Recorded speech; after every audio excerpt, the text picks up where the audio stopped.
NDA ఉపరాష్ట్రపతి అభ్యర్థిగా CP Radhakrishnan, Tamil Nadu Telangana governor గా సేవలు.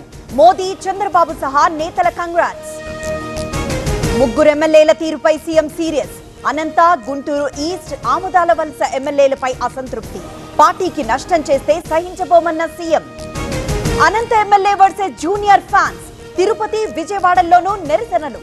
ఆడియో తనది కాదంటున్న ప్రసాద్. జల వివాదాలపై చట్టబద్ధంగానే ముందుకి. మా వాటా మాకిచ్చాకే ఏపీ వాడుకోవాలి. వరద నీటి పేరుతో వాడుకోవడం సరికాదన్న భట్టి. కూకట్పల్లిలో పేకాట రాయుళ్ల అరెస్ట్. దొరికిపోయిన ఎమ్మెల్సీ తండ్రి, కార్పొరేటర్. 2.5 లక్షల నగదు స్వాధీనం. అల్పపీడనంతో ఏపీకి భారీ సూచన. కలెక్టర్లతో మాట్లాడిన హోంమంత్రి అనిత. రేపు విశాఖ, అల్లూరి జిల్లాల్లో విద్యా సంస్థలకి సెలవు. హైదరాబాద్ లో మళ్లీ వర్షం. తెలంగాణకి 3 రోజులు భారీ నుంచి అతి భారీ వర్షాలు.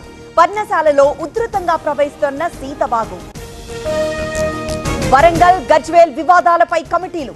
రాజగోపాల్ కామెంట్లపై వివరాలు సేకరిస్తున్నాం. వచ్చే సమావేశాల్లో చర్చిస్తామన్న మల్లు రవి. విజన్ లేని రేవంత్ తో ప్రజాధనం వృధా. వేల కోట్ల ఫార్మాసిటీ పెట్టుబడులు వెనక్కిపోయాయి. ఫ్యూచర్ సిటీకి ఫ్యూచర్ లేదన్న కేటీఆర్. కాళేశ్వరంపై కుట్ర జరుగుతోందన్న బీఆర్ఎస్. హరీష్ మాటలు అర్థరహితమన్న ఆతి శ్రీనివాస్. మేడిగడ్డ పిల్లర్ల రిపేర్ దిశగా అడుగులు. చిరంజీవితో చిన్న పెద్ద నిర్మాతల భేటీలు. 1-2 రోజుల్లో షూటింగ్స్ మొదలయ్యే ఛాన్స్. రేపు ఫిల్మ్ ఛాంబర్, ఫెడరేషన్ నేతల భేటీ. మార్వాడీలపై రగిలిన పిడమర్తి రవి. ఆందోళనపై ఉక్కుపాదం మోపాలన్న బీహెచ్పీ. కాంగ్రెస్, బీజేపీల రాజకీయ క్రీడన్న కొప్పుల. రేపు తాడిపత్రికి మాజీ ఎమ్మెల్యే కేతిరెడ్డి. మరోవైపు రేపు జేసీ కార్యక్రమం ఏర్పాటు. భారీగా కార్యకర్తలు తరలి రావాలని పిలుపు. ప్రకాశం బరాజ్ కు భారీగా వరద. మొదటి ప్రమాద హెచ్చరిక జారీ. 70 గేట్లెత్తి దిగువకు నీటి వరదల. ఆదిలాబాద్ ను ముంచెత్తిన వరదలు. రోడ్లను, వాగుల్ని పరిశీలించిన ఎమ్మెల్యే. పంటలను పరిశీలించిన పాయల్ శంకర్. తూప్రాన్ మండల వ్యాప్తంగా కురుస్తున్న భారీ వర్షం. ఉధృతంగా ప్రవహిస్తున్న హల్దీ వాగు.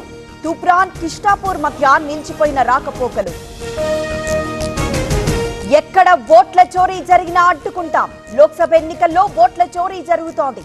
డిజిటల్ జాబితా, సీసీ ఫుటేజ్ ఇవ్వడం లేదన్న రాహుల్. ఆరోపణపై 7 రోజుల్లో అఫిడవిట్ ఇవ్వాలి. లేదంటే దేశానికి రాహుల్ సారీ చెప్పాలి. నకిలీ ఓట్లపై ఆధారాలు ఇవ్వలేదన్న ఈసీ.